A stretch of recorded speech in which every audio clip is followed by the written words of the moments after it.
Rendition of Soldier's Joy, one of the classic clawhammer banjo. It's a fiddle tune typically done in the key of D. On the clawhammer banjo, we typically do it in double C tuning, and often if we're playing with a fiddler or some other instrument playing in D, we would capo up to the 2nd fret. Excuse me, we're playing it in double C here.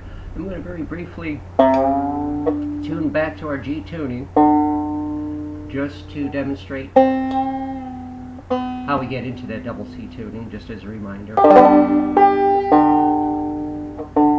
This is our standard G tuning here. So we're starting out with a G on the 5th, D as in dog on the 4th, G on the 3rd, B as in boy on the 2nd, and D as in dog on the 1st. The only changes we make for double C tuning are to 2 strings. We take our 2nd string and tune that up to C. That's 1/2 step from the current B. The most efficient way of doing that is sounding it, fretting that C note at the 1st fret on the 2nd string, and then bringing the string up into that pitch.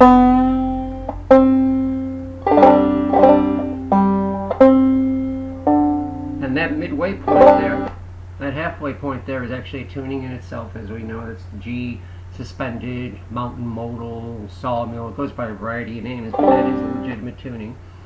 We're not stopping there for double C though. Of course, we're bringing that 4th string down 1 full step from its current D to match that C on the 2nd string 1 octave below.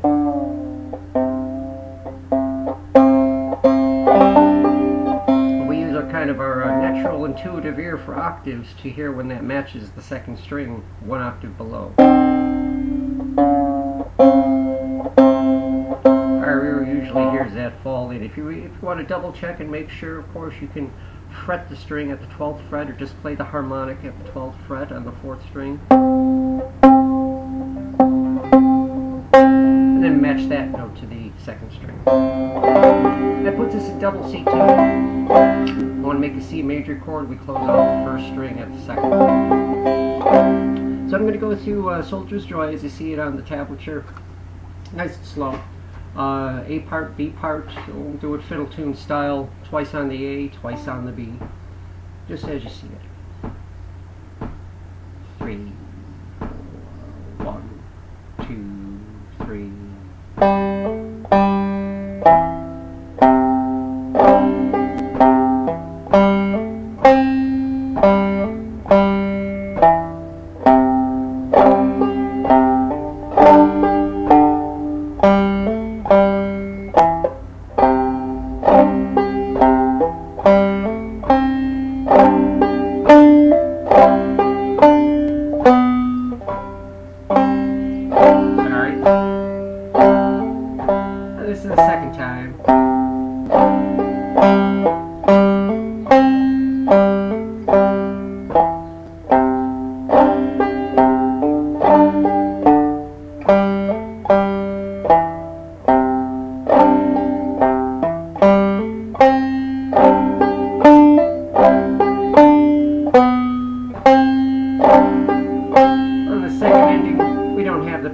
notes leading us back into it, the hammer on the third string. We just close it off with the pick,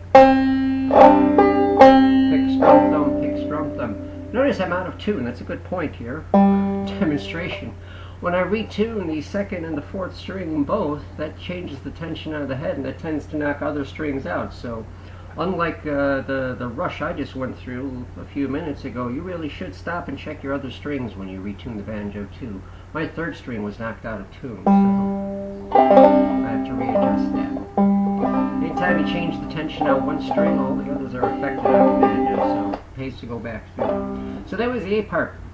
And here is the B part, as you see it. We'll go twice through.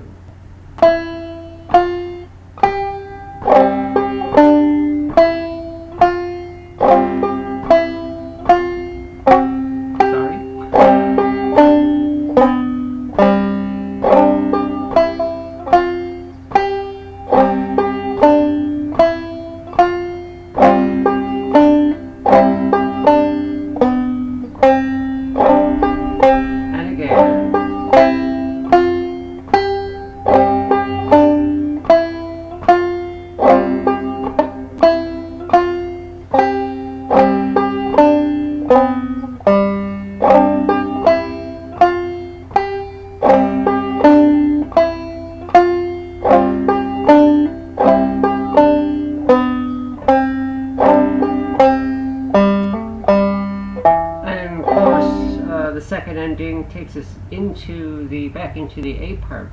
We have at the very last beat those pickup notes that lead us into the A part. If we're ending the B part, if we're ending the song there, if we've done it enough times and we want to end the song, we just take the first ending and do that for the second ending as well. It's just the root. Otherwise, if we're going back into the A, we use that second ending that leads us back into it. I'm going to do a one-time through with the alternate measure you see in the little box in the corner of the tablature. Just a little bit different flavor of the B part, making use of the fifth string for melodic purposes rather than getting that note on the first string, fifth fret, that G note. We're going to get the G on the fifth string with that. So it substitutes, as the tablature indicates, substitutes for the first, third, and fifth measure of the B part. And this is what it sounds like when you do it.